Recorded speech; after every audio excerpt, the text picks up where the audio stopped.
Hi everyone, I hope you all are fine. Today we are going to discuss one of the important topic from community health nursing, that is scope of community health nursing. Students, before going to discuss about the scope of community health nursing, we should know the meaning of scope. The meaning of scope is, as a community health nurse, our roles and responsibilities is expanded. In what way our roles and responsibilities are expanded and extended, today we are going to see in this topic.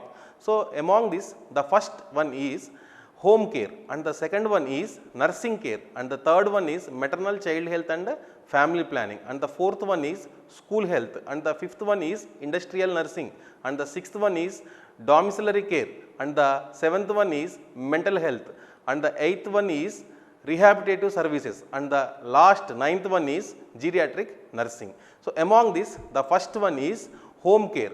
So, students, you all are read about home care in the scope of nursing itself, but here there is some difference in community health nursing. What is the difference is, here in home care what we will learn is how to conduct a home visit, and after conducting the home visit we will plan a family health nursing process. In that family health planning process, nursing process, we will come to know what are all the problems, that may be physical problems and psychological problems, the family problems regarding the health we will come to know, and we will concentrate on the health problems, how to overcome among that family. And the second one is nursing care. In nursing care, based on the needs of the family, we will plan the nursing care.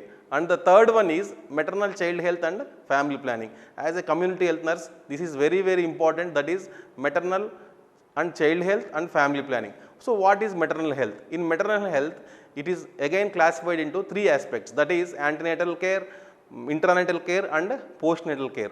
As a community health nurse, we have to conduct at least 4 antenatal visits. The first visit is early registration or immediate registration within 12 weeks of confirming pregnancy, and the second week is in first trimester, and the third visit is in second trimester, and the last third visit is at the third trimester.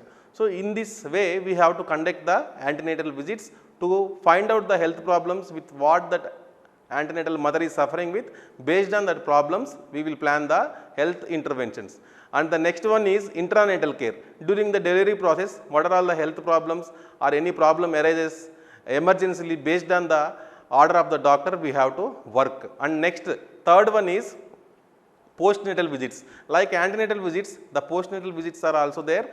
Mainly 5 postnatal visits has to be conducted. The first visit is immediately after delivery, within 24 hours we have to conduct the first postnatal visit, and the second postnatal visit is that is within 5th or 6th day, and the third postnatal visit is 10th day, and the fourth postnatal visit is on 2nd or 4th week, and the last 5th postnatal visits has to be done on 6th to 5th week. So, these are the postnatal visits. So, and the next one is school health nursing. We all know in what aspects the school health nursing is there.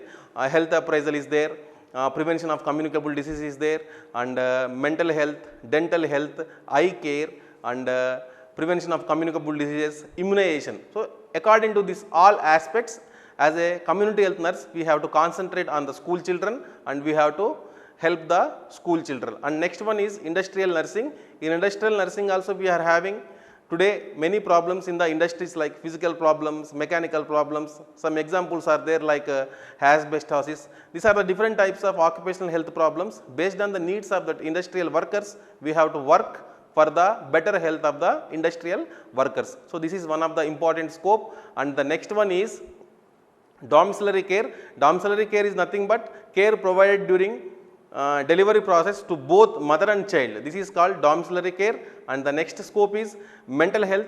In mental health, mostly we have to concentrate on preventive psychiatry. So, what is meant by preventive psychiatry is again same like primary prevention, secondary prevention and tertiary prevention. Primary prevention mainly concentrates on reduction of the incidence of disease. What is meant by incidence is new cases. Any disease that may be new cases, that is incidence. And the secondary prevention is reduction of prevalence cases. That means prevalence means already which are existing in the community. So those cases we have to reduce. And the last is tertiary prevention. Tertiary prevention means we have to reduce the incidence and prevalence of diseases, and in the same way we have to concentrate on the people who are need rehabilitative services regarding the mental health. So like therapy centers are there, and some mental rehabilitative centers are there in the community. So like that we have to provide information to the mental people and to reduce the health problems of the psychiatric conditions. And next one is rehabilitative services. So rehabilitative services, because of many chronic diseases, the population may go for at last stage, that is rehabilitative services, means restoring the life. And last one is geriatric nursing. Today's days that parents are being neglected by the children after they are grown up. So they are also having some health problems. Based upon their health problems, we have to provide the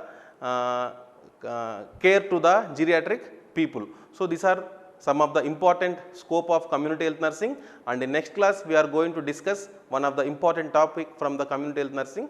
Thank you. Take care. Be safe.